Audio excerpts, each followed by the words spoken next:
Welcome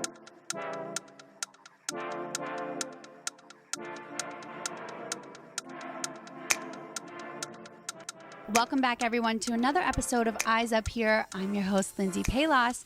Today, I've got a really special guest in the studio, but before I get to him, we're filming this podcast, so you can check it out. We're here at the Focus TV studios, so check it out. YouTube. I'll tell you. I'll link it. Whatever. My special guest. Let's go back to him. He was really interesting character on Robin Big.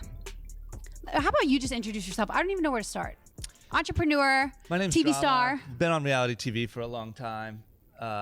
And now I podcast a lot. I run a clothing company called Young and Reckless. Yes. Trying to inspire young people to get out there and chase their dreams. And not be reckless? And be reckless. Fuck yeah. Yeah, reckless. Be crazy. Do what you want to do. Just don't get arrested. Oh my God. And that's me. That's beautiful. Yeah. So, your real name, so you go by Drama, or a lot of people It depends. call I'm getting Drama. older now. I'm 31. So I think like Drama, I'm kind of 50-50. Now you want to be called Resolution? I would like to be called Peace and Love. That's hot. Pfaff. I think Meta World Peace kind of like super swag, but Yeah. Well, I'll be creative. I'll figure that one out. But yeah, Drama, real name is Chris. Chris, how do I say your last name? Pfaff. Pfaff. First F is there for no reason. I love that. Yeah. P-F-A-F-F. Just keep you guessing. I like your last name because it starts with a P and it's 5 letters, and so is mine. We're pretty rare.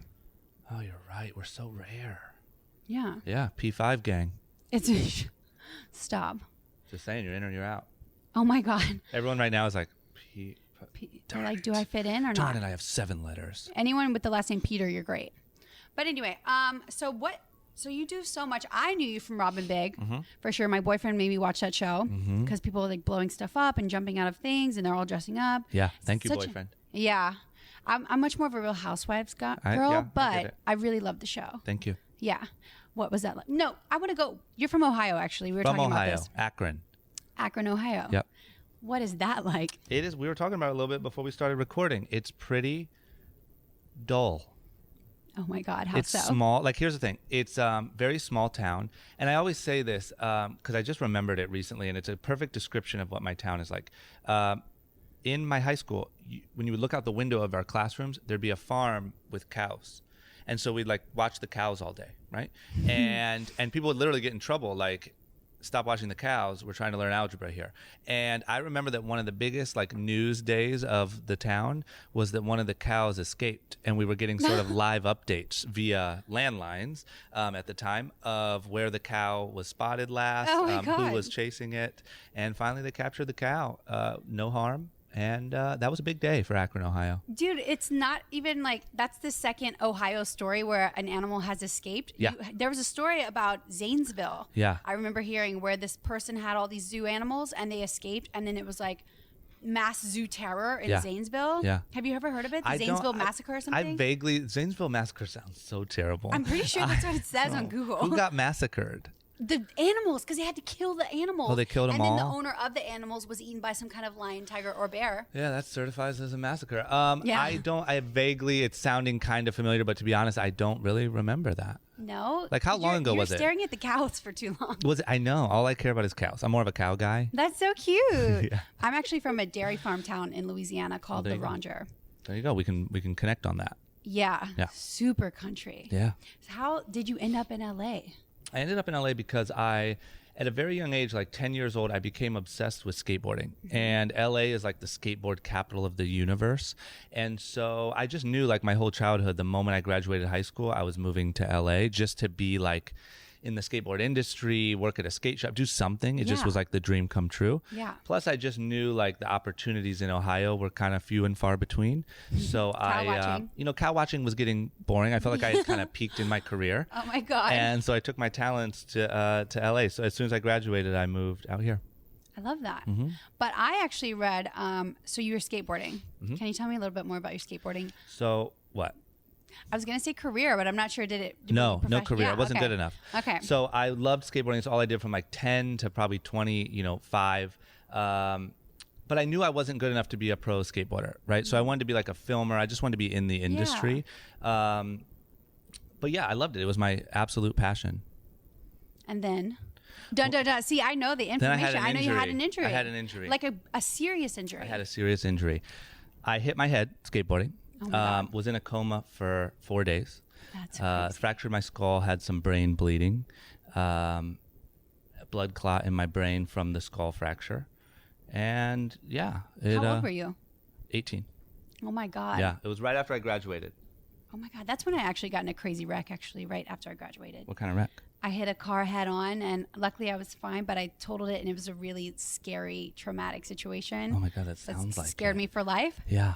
I don't get many people in my life that I'll ever get to ask this question. What happens when you wake up from a coma? You know, I've heard all the stories about like how you hear everything that people are saying and stuff like that. I didn't experience that. For me, it felt like I remember waking up, eating breakfast that morning, and then I just woke up 4 days later. And the craziest thing was, I was confused about why I was in the hospital or what was going on. But the weirdest part was that like my nails had gotten a little longer, and like my beard had gotten, you know, like these weird things that you don't ever experience. Wow. And so it was just like a weird time jump. And it was strange and super scary. But I don't remember like people telling me like, it's going to be okay. It's just relax. Like, I don't remember that. Wow. Oh my God. I would be so creeped out because my roots would grow for sure. Yeah. You would notice it. Yeah. This is all bleached hair. And if I woke up and my roots were darker, I'd be so pissed off. Yeah. You'd be like, what? Nobody could bleach my hair while I was out? Yeah. What the fuck? Yeah. My nails would be grown out. It's messed up. You know, the craziest thing was I woke up and I couldn't read. Like I couldn't, my brain wouldn't work, and I would look at words, but I couldn't read them. And then my parents were like, well, what do you want for food? We'll get you any food you want. And I wanted pizza from like Pizza Hut, and I couldn't taste it. It had no taste. Ooh. And then I got home and went to get on the computer because I loved my little computer, and I didn't know how to like I hit the Safari button to get online, and I didn't know how to use the browser. Like it was the weirdest thing. Like so my brain had to like reboot.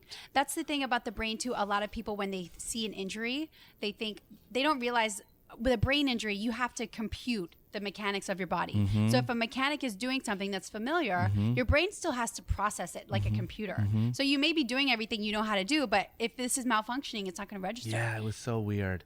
Yeah, it was super scary. I was always worried because even when I moved to LA, they told me that because of the blood clot in my brain, I could possibly have like seizures and all these different issues. And so I was always so worried. I remember like whenever I would get like dizzy, or I would, sit up too quick and you get that dizzy feeling, I would just feel like, oh my God, here it comes. I'm going to have a seizure.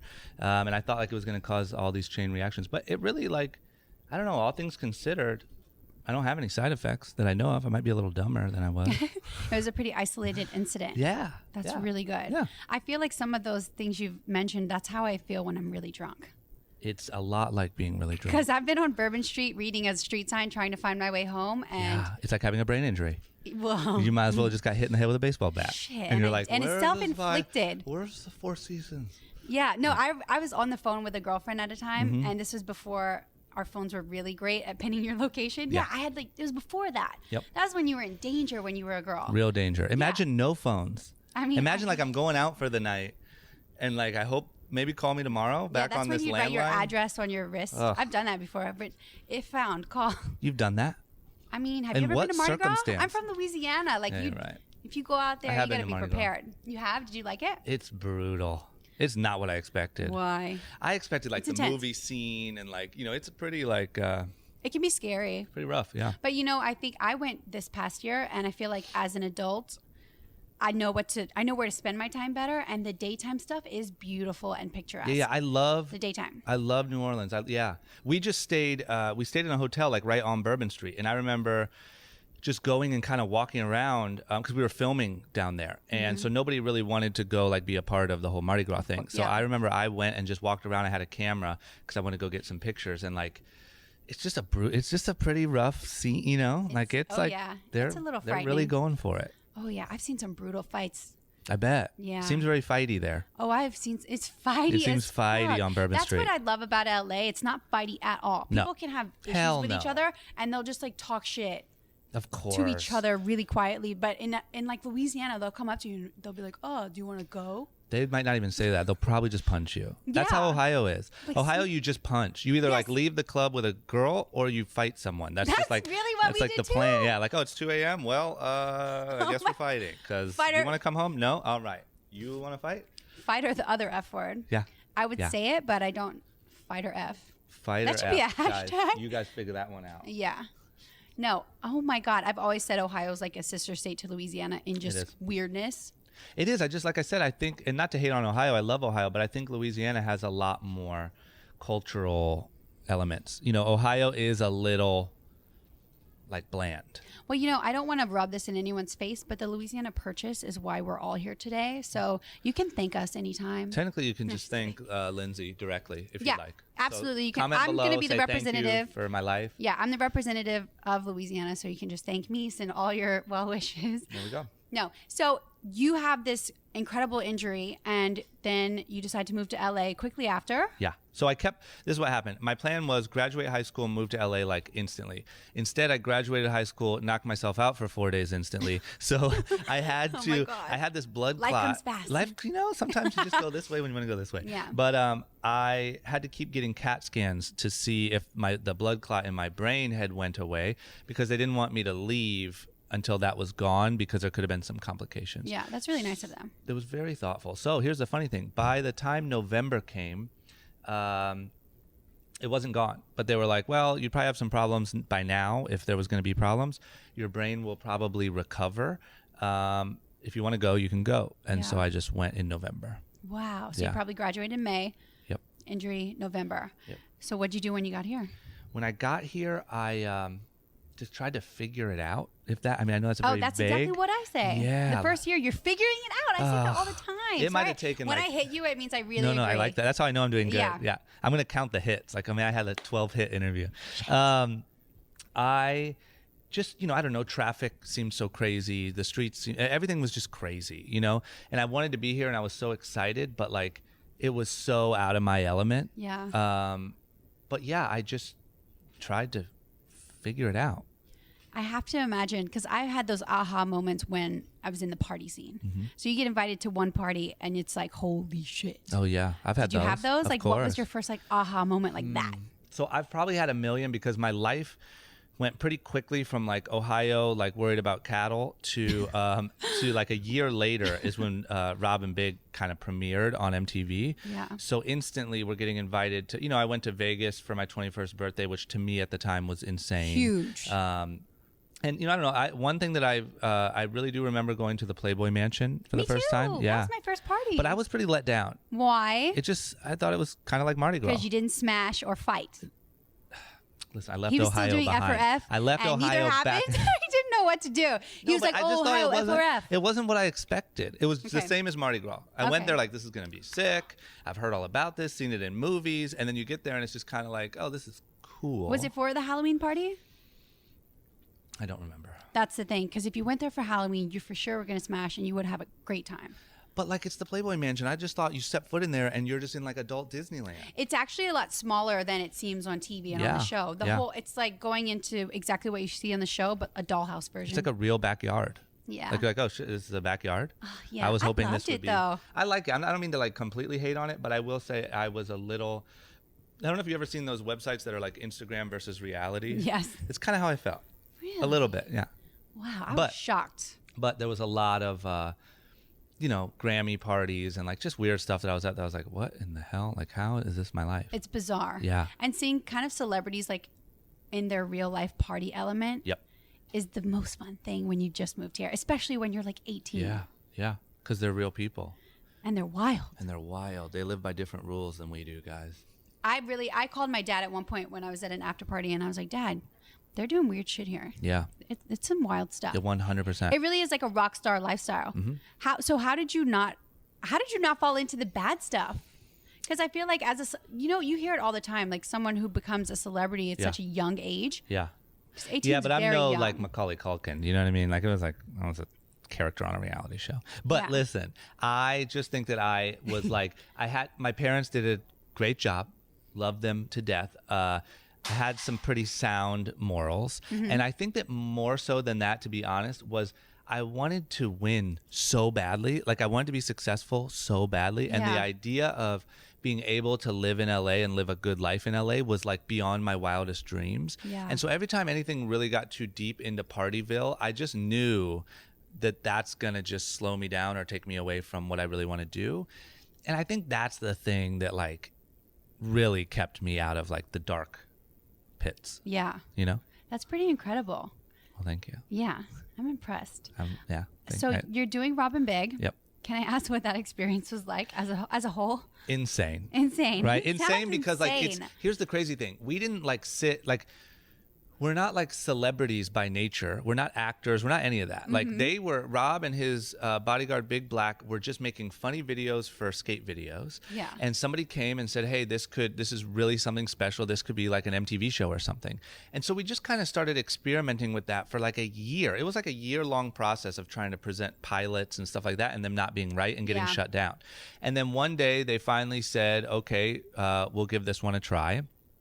And we had no idea what was going to happen, but it like exploded and became this like really this massive thing for the moment. And it felt like everyone on earth was watching Robin Big. They were. And my boyfriends were. Yeah. And it just changed like, I don't know, it changed our whole lives and the way that people treated us and, you know, everything. And, it was insane. And then actually filming the show was great. We had a lot of fun. It was just like, imagine if you and your friends can come up with any idea, you have an MTV budget and MTV producers to figure out how to execute it, and you just can do whatever you want. What was your favorite moment filming? Or your favorite thing you've seen of all time? Yeah. I think one time I got shot out of a cannon. Stop. Like a human cannonball. Stop. Yeah. And I think that even though it was one of the most scary experiences of my entire life, after it was over, it was like, holy cow, like not only do I have that on video forever, but like who gets the opportunity to do that? Like that's so insane. I just survived being a human cannonball somewhere in a field in the valley, and now I get to like show it to the world. Not even in your wildest like cow watching dreams. Never. I would not imagine a boy in Ohio watching cows could think that he would turn into a human cannonball. I'm from cow herder to cannonball. That's going to be my memoir. That's so sick. Yeah. That's a good hashtag too. And I like F to F as well. What's F to F? To F or fight. Oh, F to F. F to F or F. F or F. F or F, and cow herder to cannonball. Cannonball. Okay, so while you were on the show, I was reading an interview you did for Forbes, actually. Sorry to bother you. Yeah, no big deal. Kidding. But they were discussing that, you know, you were on the show and they wanted to know what your content was. Like, what was drama working on? Yeah. And so you created a streetwear line. I did. I actually had no idea. Really? Yeah, and because I've watched the show just in passing with the boyfriends and all that stuff, so I never really learned. Did you know plot. the things separately? Did you know what Young and Reckless was, or yes, no? I did know the brand. brand. And you knew what the show was. You didn't know that they were combined. Yeah, so imagine my surprise. I was like, whoa, holy shit, because I've seen Young and Reckless in stores. Yeah. I grew up when PacSun was huge. Yeah. So I remember seeing that and that being a really popular. That's amazing. Yeah. Let me tell you this. That's the best compliment you can possibly give me, because I came up under like reality TV land. But all I wanted was to have like a legit business and like be a normal, like successful human being, not like a reality guy. Yeah. And so I knew that like I could use the show to launch the brand, but I also knew that it was always going to be tied to the show. And I was trying to figure out how not to do that. Oh, yeah. So that worked on you. My plan worked on me. On you. No, I knew your brand for sure, because PacSun, Hurley, that kind of streetwear mixed with surfer vibes was a whole thing when I grew up. Yep. Oh my God. That's so cool. That's my dream. Okay, good. It's literally my dream. So I'm basically making sure your dream came true. You basically, You're welcome. in a human form, made my dream come true.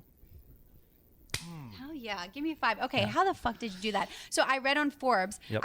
So you know how Forbes interviews are really serious? Yeah. And I feel like I would be nervous. They ask you really technical questions. Yeah. And when you were answering, they asked, you know, how did you get this line started? And you were like, well, we printed some T-shirts and we went to PacSun. Yeah. And it was very like, that's all I did. Yeah, let's tell the truth. Yeah. Yeah. That's beautiful. Yeah, I was the same way. Like I was nervous about Forbes because it's just such a like benchmark thing to say you have an article in Forbes, but it's still one of the things I'm like the most proud of, just because once again, it's one of those like never thought moments. Yeah. But as far as how I did it, I mean, like I said, that was always my goal, like create something real. Like I was way more entrepreneurial than celebrity guy. Yeah. And I saw that the show was my opportunity to do that, to launch that. I had seen my cousin make a lot of money from his sponsors. I had seen Big Black, our other co-star, make a lot of money off of his own kind of merch. And so my goal was like, how can I create a brand that's not drama merch? It's a real brand that stands for something that other people can get behind. Use this show to launch it. and take it from there. Where I got so lucky was I was working on this idea and I was trying to figure out how to kind of integrate it into the show and how to like do this the right way. And that was right around the same time that MTV started putting in their show notes, what's drama doing? You know, because I used to be I used to be Rob's assistant. And so they knew I wasn't Rob's assistant anymore, but I was still around. So it's like, well, what's his like story? Like, why is he around? And pressure. Yeah, like what the hell is he doing here? And so it worked perfectly with the storyline and my idea. And we did an episode where I had to prove that I was young and reckless by jumping out of a 6-story building. This is the one I wanted to talk about. Yeah, let's talk about it. Oh my God. Yeah. Okay, so who made you do that? Well, my cousin. What a dick. Yeah, I love it. yeah. But that was the whole idea for the episode. So the episode was Drama's launching this clothing brand. It's called Young and Reckless. Let's figure out how to make that funny. And that's what they did so well, right? Yeah. It was like take something real and like how do you make it really fun to watch? Yeah. So we went down in San Pedro to this 6-story like loading dock just out to nothing thing, and they had a big airbag set up like where the ones that the stuntmen jump into. Oh my God. And it said on the 3rd floor I think on the 4th it said young and regular. On the 5th it said young and risky, and on the 6th it said young and reckless. And so the storyline was whichever one you jump out of, that's the name you can have. Stop. And if you don't do it, then I forget, like Chanel or somebody else on the show gets to take the brand. Oh my God. No pressure. No pressure.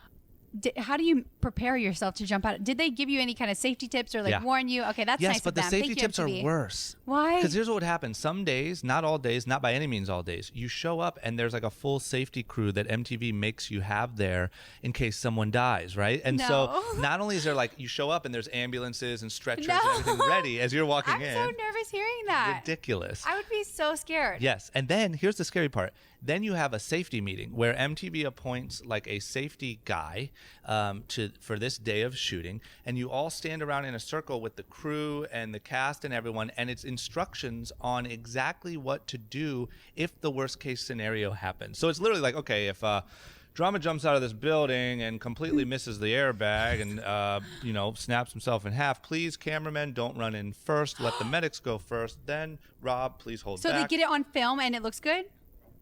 No. Oh, okay. No, not that would be cool. So there's not everyone running in a panic and getting in the way of the EMTs. Oh. So they just run through the scenario of your worst nightmare, right? And then you go up, to the 6th floor and look over the thing. The problem is there's cameras, there's audio guys, there's all this stuff. It's kind of like you're legitimately scared out of your mind, but this is all around you. And you're like, okay, well, I know that all these people are waiting on me. And I know that there's a whole episode that relies on this being the ending. And so you kind of have no choice, So but it's those... Go for it. To me, the warning is scarier than actually doing it. That actually sounds terrifying. The warning already gives me anxiety. Yeah, and then here's the other thing. I wouldn't do it. You have to jump, and because you're coming from 6 stories, you have to land as perfectly flat as possible. Mm-hmm. If you land too, sitting down, you're going to blow your back out. And obviously, if you rotate too far backwards, you're gonna break your neck. So it's one of those, if you land perfectly flat, it distributes the weight and you're all safe. If not, you're screwed. So you kind of have to free fall. So you jump and try to land perfectly flat, forwards. Oh my God. Yeah, it was scary as hell. That might have been my first big scary one. I actually find that kind of beautiful and metaphoric though, because you are young and reckless. That is your brand. Yeah. It seems like when it's come to your dreams, you've really had to you've taken on some physical stuff. Yeah. That's kind of beautiful. Yeah, I think that's important because I think I just put out a little video about it the other day. I took my staff skydiving 2 weeks ago. Oh my God. And it comes off so cheesy. It's so easy to sound cheesy, but there's something about doing having a physical breakthrough, pushing yourself past a boundary that you just didn't think your body or whatever could do. Yeah. That really does apply to your mind and what you mentally think that you're capable of and not, and I think there's something about going through those experiences where you're like, man, I can literally do anything. It's funny when I think about my life and modeling and all of that stuff, I think about the pain I've endured between laser hair removal and bleaching my hair and grueling workouts and even Botox needles, because that shit sometimes is really painful. I get it. I've laser beamed the most sensitive parts of my body. And I'm not lying to you. It's hard. It seems hard. Did you have a safety meeting? Basically, Lindsay's going to be doing laser kind of down in this area. Everyone just stay away. I needed to have more safety meetings. I had this crazy, this super wild Russian lady too. And she was, because Russians they can tolerate pain, I feel. Yeah. Because they're kind of trained to be tougher than Americans. Yep. And so she's laser beaming me and I'm dying. And she goes, if you want, I can crank it up for you. And I was like, what the fuck are you talking about? Why would she crank it up? Get me out of here now. Yeah. I don't know. She felt like maybe you weren't getting enough pain, or like it wasn't fast She's enough? like, oh, we can, it'll speed up the process of the hair removal. I went twice and I left. It's not worth it. Maybe my dream isn't worth it to me. Don't say that. Have you ever lasered your hair, buddy? Fuck. I haven't. But I went one time with an ex-girlfriend, and it just looked so brutal. Like it looked, I mean, I don't have any hair on me that I'm that concerned about. Yeah. And like it looked, lucky. It looked brutal. It truly is. Yeah. Well, guess what? We have a mutual respect for each other. Thank you. And the pain that we've endured. I do. I'm so sorry that you had to endure all that stress and anxiety. Yeah. But yours is probably a lot more like in small doses. Yeah. Mine's definitely small doses. Yeah. Coma is pretty big. Yeah. And then move on. But then it's over for years. You have like Chinese water torture. That's like, hey, hair true. bleaching, laser removal, just constant small every pain. week. Eyebrow threading too. Ugh, I Have you heard ever that's had your terrible. eyebrows threaded? They've made you do painful stuff on the show though. They waxed my chest. How's that? It hurt. Yeah. It hurt. That could be worse. Yeah, At least it the hurt. chest is a tough part of your body. Yeah, you're right. Yeah, I mean that hurt, but yeah, I don't think it's not the same as like your real sensitive parts. Yeah, he's talking about the vag. Yeah, there's no way. No. Let's just call it like it is. Talking about the vag, guys. There's no way. That's a whole different ball game, I think, than your chest. I appreciate that you can acknowledge that for us. I do. So now you've got this major brand. How long was the show on? How many seasons?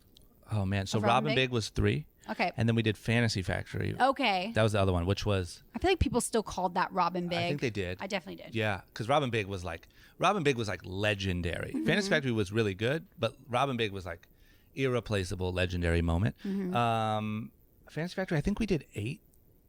We did a lot. That's a long time. And after the 3 years, so that's 11 years of No, filming? so 3 seasons. So Robin Big's total lifespan was probably of actual filming should have only been like a year and a half, no more than 2 years. Because seasons aren't really by any calendar. It's just when they buy them. Yeah. And then Fantasy Factory was probably like 6 years. That's a long time. That's a pretty time. lengthy career. So you left the show with an amazing brand. Yeah.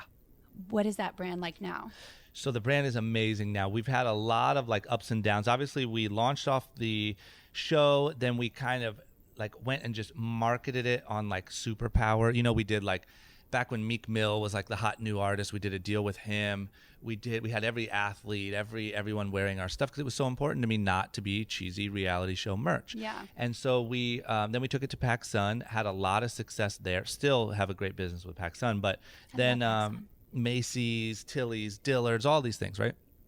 Then what happened was about 2 years ago, retail is just in a very bad spot, right? It's all different now. It's all different now. And so I think 2 years ago was when it kind of hit us as like, whoa, we got to make a big move here.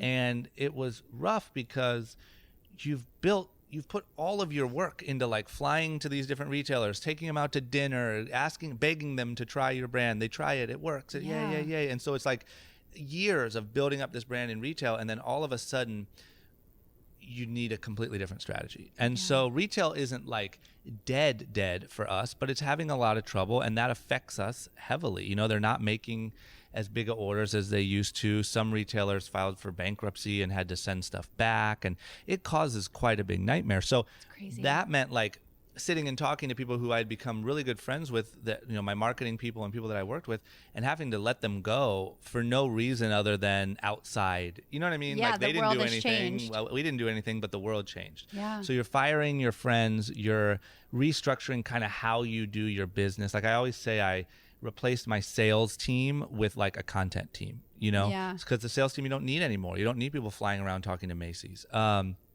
I built, we just restructured, built an e-com team, built a content team, and have just really focused in the last couple years on e-commerce. And now, we had a couple years that were like flat, but now we're back to growing and back to bigger than we've ever been. Yes. Ooh, I love a happy ending. Yeah, very happy. That's really good. And when I think about your brand has never been one of those in your face, have to buy it. Like you're really big on having people in the brand who match it. Yeah.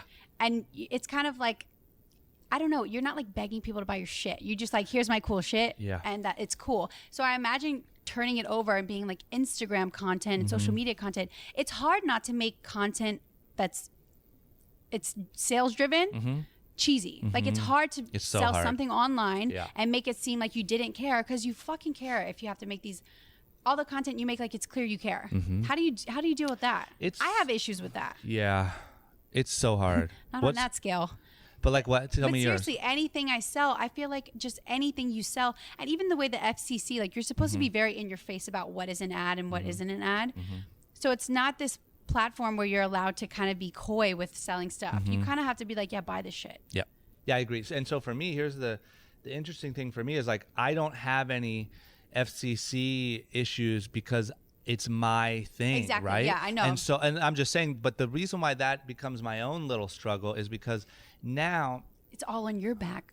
No, I wouldn't say that. It's just that if I'm posting all day, young and reckless, young and reckless, young and reckless, I'm actually just posting my life and what I'm passionate about, but it looks like all I'm saying is buy this, buy this, buy this. So now, like what I've tried to get better at in the last couple of years is how do you show like, a more fun, diverse side of what you're doing and try to actually give back some value. That's why I started a podcast and stuff like that. Because if you're just saying, hey, our new jeans dropped today or our new this dropped today, then you just look like a crappy salesman. Yeah. And it's tough. And I think as far as the branding side goes, I constantly try to find people that are going to fit the brand. The problem is the brand's called Young and Reckless. So on one hand, that's really good because it's so obvious, but the fact that it's so obvious is bad because in some ways, because if you have the wrong person in it, it sticks out from a million miles away, like oh, that person is not in any way young and reckless, right? Especially fans of the brand who have followed you since Robin Big, because they know what you're about. They do, and they've known for like 9 years now, and like you can't lie to them. And I think I always just try to remind myself to play the long game. Like if you play the longer game and really build a connection with your followers and your fans and show them what you're doing and only do projects that really give back to what the brand stands for, in the end it pays off. It's just so tempting to go for the quick sale. You know what I mean? Yeah. So that's the like struggle. I imagine too, because you've grown from selling in retail stores to now you have to tackle the internet space. The thing with attaching a celebrity to your brand now, I don't know if you know what I'm thinking already, but it's so scary because when a celebrity makes a messed up comment, a nasty tweet, they like a comment of a nasty person. Whenever they do something that may seem slight that turns huge, they turn to you, the sponsor or the person they're attached to, and they go, oh, Young and Reckless, this is who represents you. What does that say about you? We're going to boycott all your shit because Meek Mill said one thing. Like the pressure to choose the right person. It's insane. That part of it is insane. Hard. And this other thing, we deal with a lot of like young, obviously young people when it comes to brand ambassadors, right? Young people because for obvious reasons. Rappers because that's like sort of rap and that culture is heavily entwined into not only my life, but what the brand stands for, right? And so all of these new young rappers have some sort of charge. They're getting kidnapped every other day. They're like getting weird... kidnapped, staging kidnaps, murders. And they all have like domestic abuse or like sexual assault charges. They all have them. It's like part of the thing now. And it's like, and they sing suicidal songs, which so I'm not saying, and I'm not judging any of those guys, obviously, but I'm just saying like there's so much of that now that it's hard to, I had a situation recently where I had a project all lined up, ready to go, and had the retailer ready. And just before we signed the deal and did this really big project, they found something in his past that they're like, we don't want to risk people picketing outside of our stores. So we're not even going to co-sign. So I had to unravel the whole thing because of something from years ago, but it's a weird time for that stuff. It's incredibly stressful. And I feel like any major brand, it's impossible to escape because some of the most wholesome seeming people or the people with a clean background are one step away from saying the wrong thing or doing the wrong thing. And it's going to be found and exposed. It'll make you wish you were at a simpler time, like cow watching in Ohio. I just wonder what that cow's doing now. Every time shit hits the fan. Where's that cow? Let's go back to the farm. Yeah, exactly. So I feel like it's the time in the show where I should pull out the notebook. Pull out the notebook. I have this little green notebook where I write all my notes. It's so good. Isn't it looks like real, like I said, like homework or like I picture you last night, like before bed, being like, okay, I'm just wondering What are the cows like? When were you born? It actually says, "Dear Drama, where is your dream vacation?" Where is your? Does it say that? What? No. What is your sign? Sagittarius. No, it does say childhood life. Yep. Don't laugh at me.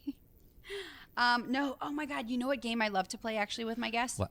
Well, I go stalk your Twitter feed. Yeah. And I see who follows you that I follow. Yeah. Like who's mutual. Is there anyone Raff. on mine? Riff Raff? Riff Raff follows you. Okay. Polly D follows you. Okay. And Polly D follows 34,000 people. I thought it was cool, and now I'm like, It's not cool. Nope, takes the value out of it. And I've never Thought even he met liked Pauly me. D. Really? No, like we have mutual friends, but I think he's just on a following spree. He's That's- just one of those like follow everyone guys. That's fucking hurtful. Yeah. I Pauly, really thought we tighten had it up. something. Yeah. Come on. I thought we had something, but 34,000 other people do. Ridiculous. No. Oh my God. I did write this in. Okay. So what would Robin Big fans be super surprised to know? Oh man, I don't know why I'm having trouble on that one. Because it's a good question in my green notebook. That's why. I feel like we've been like pretty honest about our, like we don't have those like deep, dark secrets. Not one? What would they be surprised to know? Does Chanel West Coast smell like She was on Fantasy Factory. amazing? Oh, you mean so anything? Anything. Anything that the viewer would be like, oh, wow. Didn't know that. Any weird twig, like something, I don't think twig is a word, but any weird tick, like a character on the show has something about you. I'm really trying hard, I promise. Does stumping your guests mean I did a good job? Know that I met Chanel West Coast on MySpace. Oh my God. That's how she came into our world. She had a MySpace music page because she is a rapper. You met her? I met her. I didn't know that. I brought her in. I thought it was for sure a Rob thing, and that I didn't actually know how he met her, but I thought it was. I'll for tell sure you the a Rob story. thing. So Yes, here's tell me the yes, story. I got Duh. it. Okay, so the story is she hit me up on MySpace. At the time, I was wanting to be a music producer. Stop. I will not stop. I was Drama Beats was my alter ego. I like that. Thought I was going to be Scott Storch. So she yeah. hit me up wanting to do music together. And I looked at her page and I'm like, oh my God, this is insane. This like young blonde girl from the Valley is like rapping like she's a gangster from Compton. Badass. And so we invited her over one night just to meet her and see what was going on. And she drank with us at my brother's house and just rapped all night long. And so at the time I was staying at Rob's house and I went back to the house and I said, man, we just met this girl off MySpace, whatever. Like this is so crazy. Like you're going to love, because he loves like characters like that, right? And I was like, and he's like, invite her over tomorrow.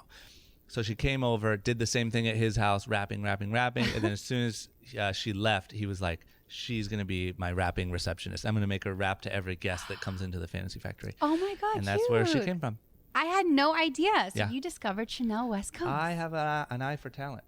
That's fucking amazing. Yeah.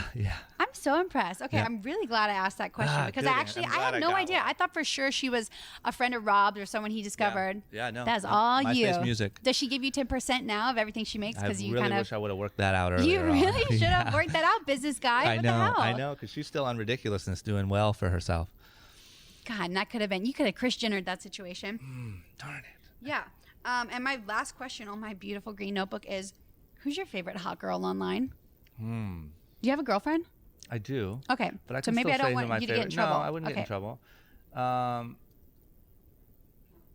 This is a fun question. You want to know who? Oh man, why am I so bad at this? You want to know who does it have to be like an Instagram like type? I would really like it if it was a super hot girl, but you can tell the truth. Like a super hot Instagram model? Yeah. This is a fun question. Man, I'm doing bad at these. Does that mean I ask really profound No. questions? Yes. Yeah, let's That's keep what it means. positive. Yeah. I ask amazing shit. Who's your favorite? Myself. Great answer. Duh. No, I love like Emily Sears. I like blondes because I'm blonde. Yeah. I like everyone though. Anna Cherie, super hot, brunette. She's great. Ariane Celeste, Love my her. girl, so We've known hot. her for so. I love her. I love She's a Ariane. great person. Can I say Ariane? Yeah, for sure. I'm choosing Ariane. Yes, I she's love an Ariane. Incredible. I just love her. She's great. I love her too. She's so confident and cute and one of my favorites. And she's been killing it for so long. Yes. Like she's been like, I remember like Robin Big Days. I feel like we were like, oh no, Ariane. And she was doing Girl Code. Yeah. Yeah, so she was blowing up for a long time. Yeah. I'm really Talk impressed about by her. longevity, Ariane. Good work. You have too, though. Well, yeah, but I don't. When you're trying to be hot, like staying hot for that long. Dudes already have it in the bag. Yeah, but I feel like dudes kind of get better as they get older until women maybe do like too. 50. That's the problem. Women do too, and now everyone's going to learn that. In my lifetime, I'm going to let you know. Women get hotter, more interesting, When do you peak? more fun. We never peak. Okay, but listen. We get better and better. When do men peak? Never. We're all going to keep. I say we rewrite the whole ages shit, and we go like we're just getting better, more interesting, more stories. Yeah. Less angry. We're less likely to F or F as we get older. F or F, yeah. Hashtag hopefully F or F. One of the Fs. Right? There's nothing wrong with one of the Fs. Oh yeah, I'm it's sorry. The other F that's I'm a sorry. problem. We do want F a lot better. Or get a good night's sleep. Beautiful. Yeah. So anyway, where is your future going? Let me end this. Hopefully just hotter and more interesting. Okay. No, I'm kidding. I think that so here's what's happened is like I've learned a lot about business from going through it. I've also learned a lot about like content from going through it. And that's what I'm starting to kind of merge a little bit now, which is like doing my podcast, interviewing successful entrepreneurs and stuff like that. But the real goal there is to give information back to young people who are currently like cow watching, like how I was, because I want that person to say something that they heard on my podcast or whatever, spark them to go make a change or do something better. Yeah. I think that like longer term, I'd like to always be involved in like businesses and startups. And I think it's a really cool phase of business, like trying to figure out where are we going to sell this? How are we going to sell it? Whatever. And then doing a lot of, media and content to keep like spreading that message and giving any tips or anything that I know to other people. Cause I know how it was so valuable for me. Like when I was 18 years old and I moved to LA and I just started soaking in everyone's information. I didn't go to college. I didn't do any of that stuff. I learned just from seeing it was possible by relating to the people and then asking them a trillion questions and then going and making a bunch of mistakes. And so if on any level I can contribute to young people, like taking that leap that they didn't think they were capable of, I would be very happy with my life if that's what it looked like when I was like 80. That's a beautiful way to send it full circle. Thank you. I like that impact to the camp. That's my goal. Hopefully that's what it looks like. Yeah, no, I think that's a beautiful message. And I have to ask, just because while you were telling me, you were describing your future in business. Yeah. Because I'm really curious. Have you ever considered what 3D printing may do for your business? I'm fascinated by 3D printing. I have, and the scary thing is it could kill it. Yeah. Like that's what it could do for my business. So I think it either Young and Reckless is like as a clothing company is non-existent because 3D printing works in that way. Yeah. Or it just doesn't work out kind of like how, well, I don't know. It's a bigger technology, but I always compare things to like 3D TV. Remember when everyone was selling 3D TVs? Maybe. And every like Samsung, everything had 3D capabilities. You had to put the goggles on, but nobody cared. It's also kind of what happened to VR. I think VR is going to find a home. Yeah, it is a VR thing. But you always VR see it. Yeah, they thought it'd be huge by now. Yeah. And nobody cares at all. It's just the thing that the weird guy's trying on at Best Buy, right? That's absolutely true. So hopefully 3D printing never makes it to the place where my customers can have a printer in their house and be printing their own clothing. That's a beautiful way to hope that 3D printing works out. I like it too. Yeah. Because I would be really sad to see brick and mortars go, and who wants to download shoes? It ruins the experience. Well, yeah, and I don't want to sound like old guy, but like you don't want to just be in your house on your VR 3D printing a t-shirt so that you can Postmates your food and so Black Mirror. You know what I'm saying? It's like absolutely that episode of Black Mirror. Yeah. It 100% is. And I don't it doesn't seem fun. But that being said, if that is what starts to happen, we will adjust and there'll be Young and Reckless 3D printers for sale or something. I don't know. Yes. We'll find a way. Perfect. Young and Reckless for life, everyone. I want to say thank you for coming on my show. Thank you for having me. This is great. I'm going to go follow Young and Reckless. I'm going to like all your stuff. Yeah. Do you follow me? I will. Okay. Well, I haven't. I wanted to make sure I liked you, but I do. No, you're really fun. Yeah. You've been a really cool guest. Great. Thank Have you a great day. so much. How do I end this? No, thank you everyone for listening to another episode of Eyes Up Here. I'm at the Focus TV Networks on film. I'll tell you where you can watch this because I'm going to figure it out in 5 minutes. Yeah. But thank you so much for listening. Rate and subscribe.